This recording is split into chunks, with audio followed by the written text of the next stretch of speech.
Эми Аллах субханаху ва тааля, урматтуу мусулман бир туугандар, о менин пенделерим деп туруп, мен зулумдукту өзүмө да, силерге да арам кылдым деди. Зулумдукту Аллах субханаху ва тааля бизге ырайым катарында эмне деп атат? Арам кылдым деп атат. Өзүмө дагы арам кылдым, силерге дагы арам кылдым деди.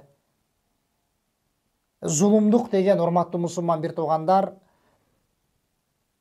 бир нерсени өзүнүн ордунан башка бир орунга коюу.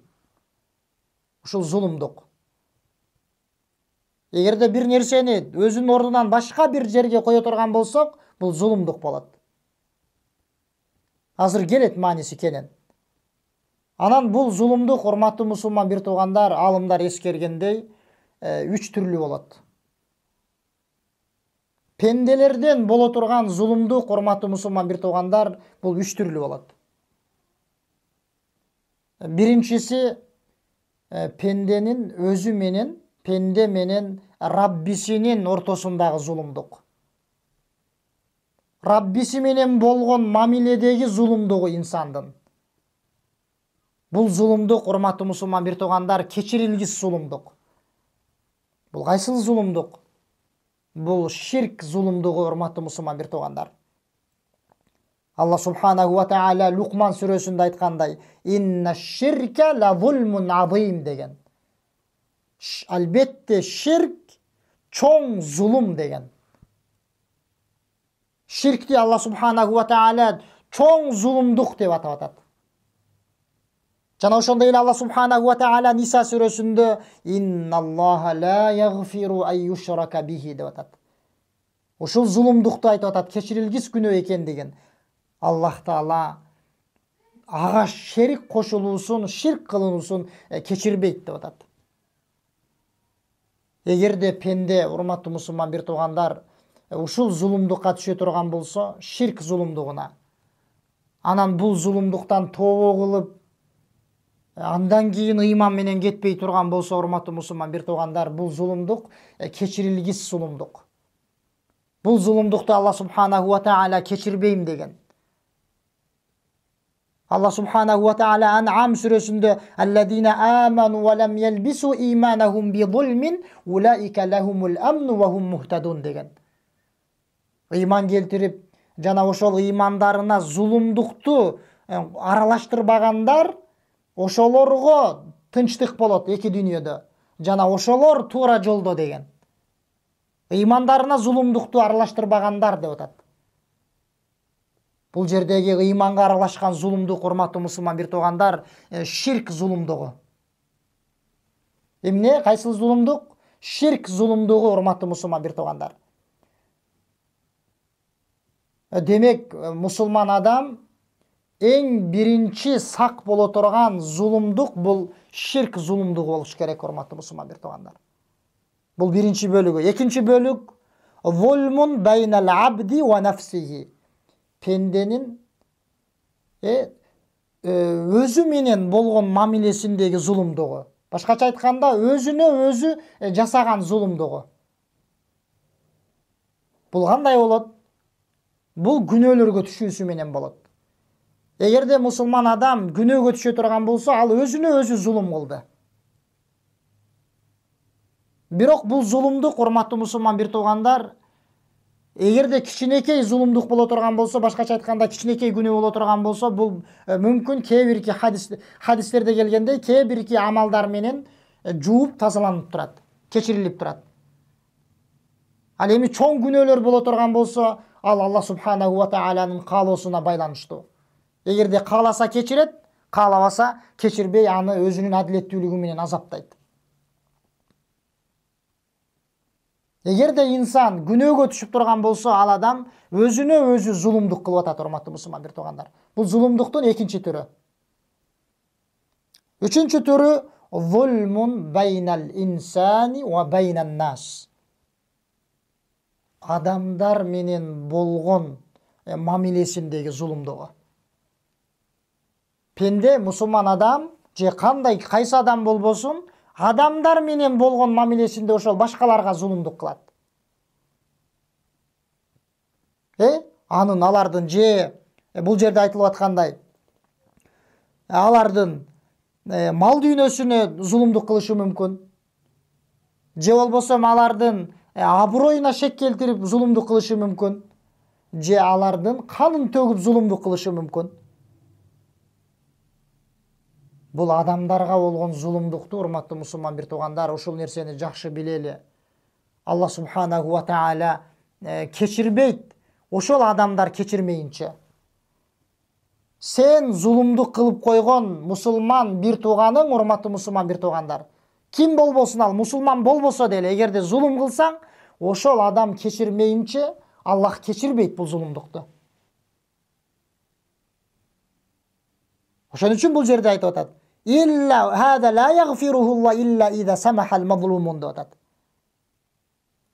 Ошон үчүн эртең кыяматта хадисте келгендей, сен эгерде урматтуу мусулман бир тууган бирөөгө зулумдук кылып кое турган болсоң, ошол адам кечирбей бул дүйнөдөн кете турган болсо, айтканыбыздай ал зулумдук эмне нерсеге тиешелүү болбосун, эртең кыямат күнү Аллах бул зулумдукту кечирбейт.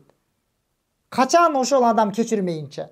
Бирок кыямат күнү сен зулумдук кылган адамдар ал күнү кечире бербейт, урматтуу мусулман бир туугандар. Ал күндөгү кечиримдер сооптор менен болот. Эгерде ошол адам кечирбеген болсо бул дүйнөдө, урматтуу мусулман бир туугандар, кыяматта соопторунан алат зулумдук кылган адамдын.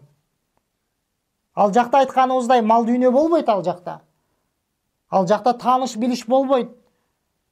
Ал жакта аброй болбойт, ал жакта мансап болбойт. Ал жакта жалаң эмне менен болот, урматтуу мусулман бир туугандар, сооптор менен болот. Сооптору боло турган болсо, соопторун берет ошол адамга. Ошон үчүн пайгамбар саллаллаху алейхи ва саллям айткан: ким башка бирөөгө зулумдук кылып койгон болсо, эч бир мал дүнүйө жок боло турган күн келе электен алдын маселесин чечип алсын деген. Ал адам менен кечиришип алсын деген бул дүйнөдө.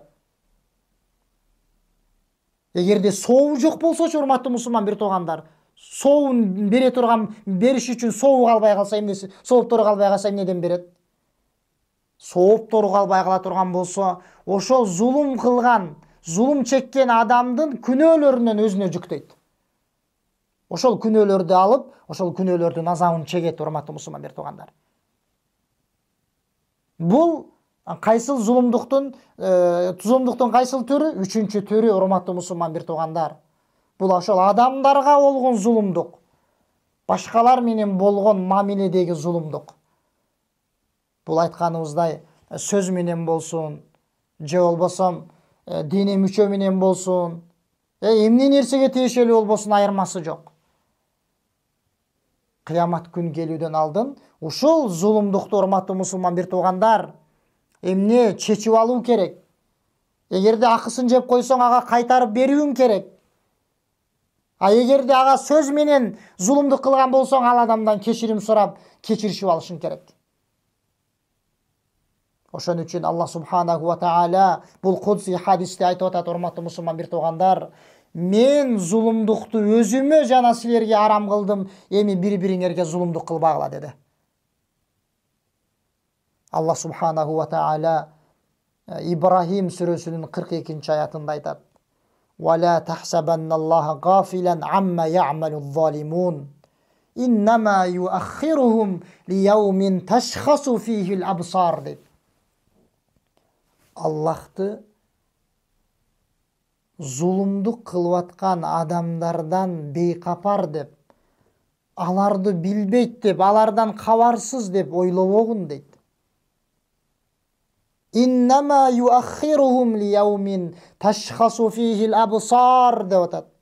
Болгону Аллах Таала алардын жазасын, ошол залымдардын жазасын, зулум жеткирип аткан адамдардын жазасын көздөр, адамдын көздөр коркунучтан катып кала турган күнгө кечиктирип коет деген. Аллах алардан бейкапар, алардан кабарсыз деп ойлобо деп атат. мен алардын жазасын эмне деп атат?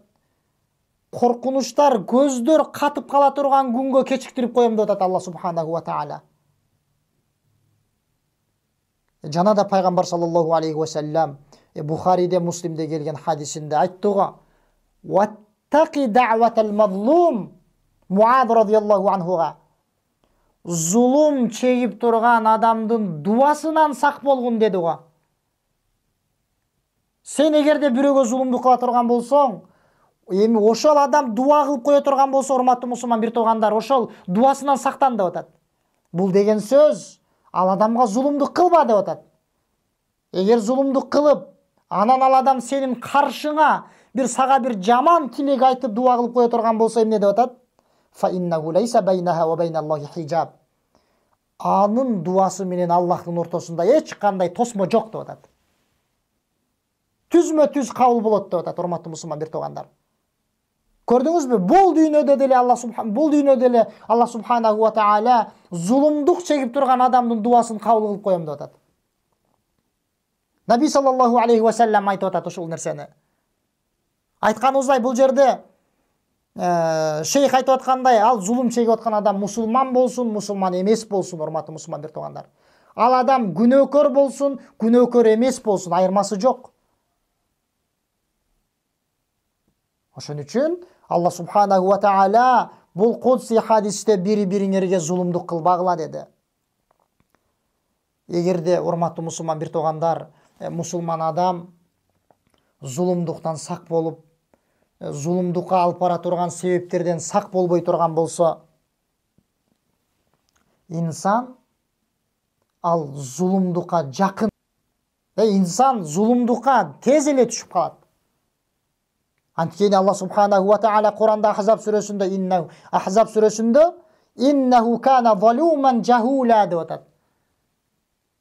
Инсан залым болот деп атат. Жахула, надан болот деп атат инсанды. Бир гана эгерде Алла субханаху ва тааладан тиленип, Аллах аны зулумдуктан сактай турган болсо, өзү сактангандан кийин инсан, ал адам андай эмес. Демек, Алла субханаху ва таала, урматтуу мусулман бир тууганым, бул кудси хадистин башында бизге зулумдукту эскертип, зулумдук кылбагыла бири-бириңерге, мен зулумдукту арам кылдым деди.